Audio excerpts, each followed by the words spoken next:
क्या है कालचक्र सेरेमनी? दरअसल पीएम नरेंद्र मोदी ने भूटान की 2 दिन की यात्रा की। इस यात्रा में उन्होंने दोनों देशों के बीच में cooperation in energy, technology, capacity building, defence, security जैसे मुद्दों पर चर्चाएं की और कई समझौतों पर करार किया। इसी दौरे के दूसरे दिन प्राइम मिनिस्टर नरेंद्र मोदी ने भूटान के चौथे किंग जिनमे वांगचुक के साथ एक रिलीजियस सेरेमनी का इनॉग्रेशन किया। ये थी कालचक्र सेरेमनी, जिसे टाइम ऑफ व्हील भी कहते हैं। कालचक्र सेरेमनी बुद्धिज्म का हिस्सा है। अब बुद्धिज्म भारत और भूटान को कल्चरली और हिस्टोरिकली जोड़ता है, या यूं कहें कि दोनों देशों के बीच में कल्चरल और रिलीजियस डिप्लोमेसी को स्ट्रेंथन करता है। कालचक्र एम्पावरमेंट सेरेमनी एक स्पिरिचुअली और डीपली बुद्धिस्ट रिचुअल है, खासकर तिब्बतियन बुद्धिज्म में, जिसे तिब्बत में इंट्रोड्यूस किया गया 1026 एडी में।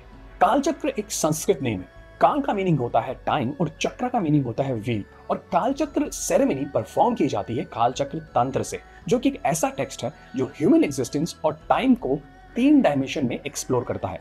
पहला चक्र है आउटर कालचक्र, जो डिस्क्राइब करता है ह्यूमन बॉडी के आउटसाइड जो भी यूनिवर्स में एक्टिविटीज हो रही हैं, जिसमें प्लैनेटरी मूवमेंट्स, सीजन या हिस्टोरिकल साइकिल्स का ह्यूमन एग्जिस्टेंस पर क्या प्रभाव पड़ता है। दूसरा चक्र है इनर कालचक्र, जो फोकस करता है ह्यूमन बॉडी के इनसाइड उसके एनर्जी चैनल्स का और उन पर हो रही टाइम के इम्पैक्ट का।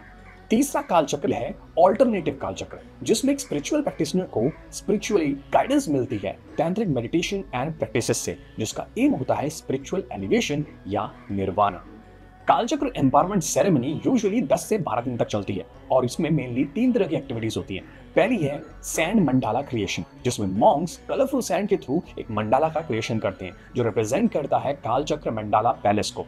दूसरी एक्टिविटी है सेक्रेड डांस और प्रेयर्स की, जिसमें सेक्रेड डांस परफॉर्मेंस के साथ साथ रिचुअल्स और बहुत सारे सेक्रेड चैंट्स किए जाते हैं, जिसका मेन उद्देश्य होता है बॉडी की पीस, हार्मनी और ट्रांसफॉर्मेशन को और बढ़ाना।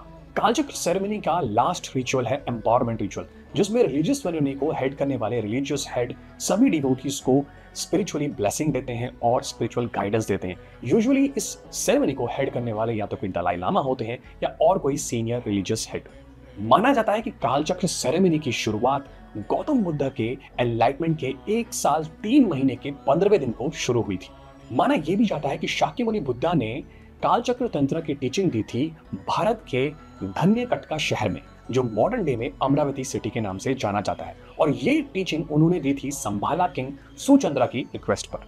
कालचक्र इनिशिएशन सेरेमनी भूटान के साथ साथ भारत के गया शहर में, यूएसए के मेडिसन स्क्वायर में, ऑस्ट्रेलिया के सिडनी शहर में भी होती है। ऐसी और इंटरेस्टिंग वीडियोस के लिए हमें लाइक, शेयर और सब्सक्राइब करना ना भूलें।